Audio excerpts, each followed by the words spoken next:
Good morning, everyone. Welcome back. Thank you for joining us. We're very glad that you're here. I'm Steve, And I'm Scott. and together we're Backyard Musings, the Science and Technology channel. And today we're talking about one of Steve's favorite topics, and that involves anything quantum. And today it has to do with the internet. So here we go. Yes, sir. And once again, I'm going to put a plug for the Apple Plus TV show Dark Matter, starring Jennifer Connelly. It's about quantum entanglement. It's really thriller, very interesting. One season, 9 episodes. I binge it every couple years. All right, here we go. A breakthrough in quantum repeater technology has enabled secure quantum communication over 100 kilometers. Researchers led by Jianwei Pan, Qiang Zhang, and Xiaohui Bao at the University of Science and Technology of China, USTC, part of the Chinese Academy of Services, CAS, have achieved a major milestone in quantum communication. For the first time, they demonstrated a key component required for scalable quantum repeaters, which later allowed them to carry out device-independent quantum key distribution, that's DI-QKD, across 100 kilometers. Would you like to know more? Okay, so before I get into my segment, I just want to be clear here. Quantum is faster, right? Everything quantum is faster. And more because of the entanglement, more. So you get more data, you get more storage, you get more whatever, and it's faster. Yes. And secure. More Can't secure. be broken into. Then it sounds like that's the way to go, right? Yep. Okay. The results published in Nature and in Science on February 2nd, 2026, represent important progress towards building a functional quantum internet. The work also reinforces China's position at the forefront of quantum research and technology. Now, Okay. So are we saying that China is at the forefront, or is that just the author in this? No, that's their propaganda. That's their take on it. Okay.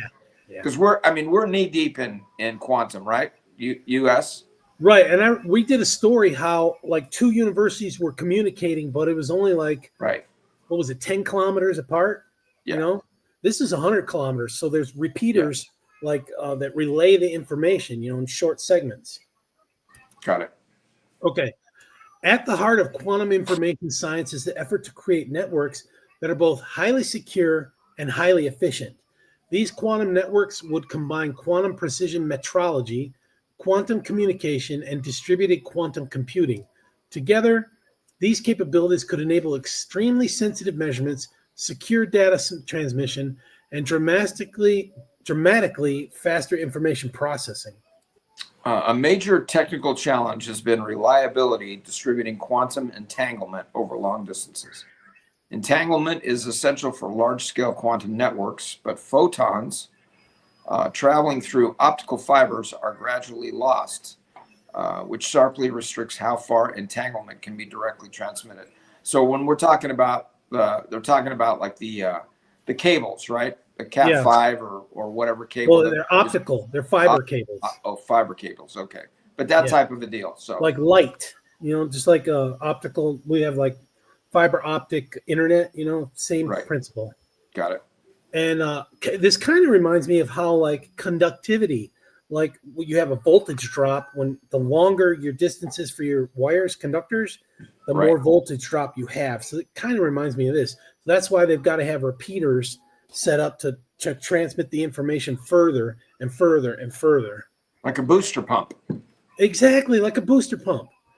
Okay, the same problem has limited quantum key distribution, a cornerstone of secure quantum communication. While DI-QKD ensures security, even if the devices involved cannot be fully trusted, previous experiments were restricted to distances of only a few hundred meters. To push beyond this boundary, the team developed a quantum repeater system capable of creating memory entanglement between two separate nodes. By linking these nodes through entanglement swapping, the researchers successfully extended entanglement across much greater distances. Okay. So this kind of, I don't exactly know how the Internet of Things works, but if this quantum computing requires repeaters, who's going to provide those repeaters? Where are they going to be located? And I mean, will you need one in order to communicate quantum in a quantum method? Well, could it be almost like an electrical substation? Okay, so you got these high power wires that are going through all over the country, and then every once in a while they branch off into a substation. Yeah, that's a public utility there. Correct. Yeah, usually run by the state. Yeah, or governed by the state. organized public utility crime. So yeah, but see, the internet's free to everyone. Exactly. Thanks to Al Gore, the internet is free, and thanks to Dan. Who's Gore? Al Gore. Al Gore. Yeah. So, but yeah, so you have these things, and then maybe each town has their own. That could work, except for like in these country towns, out in the country. Right. I guess town hall would have to make it for their people.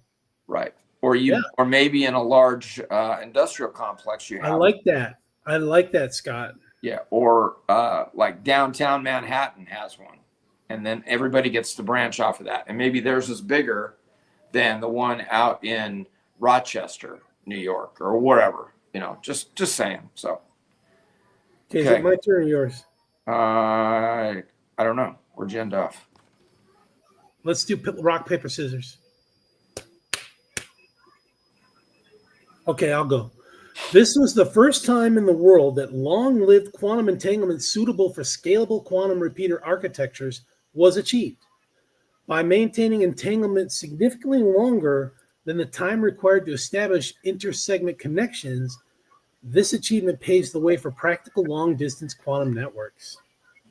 Based on these achievements in quantum repeater technology, the researchers extended the distance of DI-QKD beyond 100 kilometers for the first time, marking a critical leap towards scalable quantum repeaters by simultaneously realizing long-distance, high-fidelity atom-to-atom entanglement. Okay. Jianwei Pan, a leader of the research team and a CAS member and executive vice president of USTC, noted the importance of quantum repeaters, calling them the building blocks that will enable the linkage of universal quantum computers to be developed over the next 10 to 15 years. Oh, okay.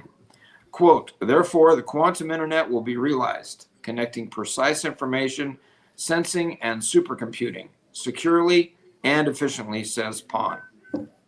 Scott, I like that idea that you had every town has like a repeater. I like that. Yeah, well, or maybe more than one, depending on how big your town is. Yeah, like New York might have, because New York is miles and miles wide. Right. They might have several repeaters or a dozen or more. Yeah, but like you said, who's gonna take care of those and maintain those, right? So, public utility company, I don't know, the state. I don't know. Right now, neither one of those is good to me. But sounds like that could be an entrepreneurial idea. Yeah. Where you set it up and you maintain it. Yeah. But how would you get paid? That's the thing. You have to figure that out. Because are people going to pay for quantum computer repeaters? They pay for cell service. So, maybe it could be like we pay for cable and internet. Yeah, we do pay for internet every month. And what does everybody want? Everybody wants the latest and greatest and fastest and biggest. So maybe it's the cable companies that take on the quantum repeaters. Yeah, absolutely. They already have fiber optic cables. Yeah. I deserve a medal for that idea. That would be the ticket. You should get some kind of residual for that one, I think. So. I should. I'm going to make every one of our subscribers sign a non-disclosure agreement. Okay. That shouldn't take long. All right, folks. Thanks for joining. See you later this afternoon. Take care.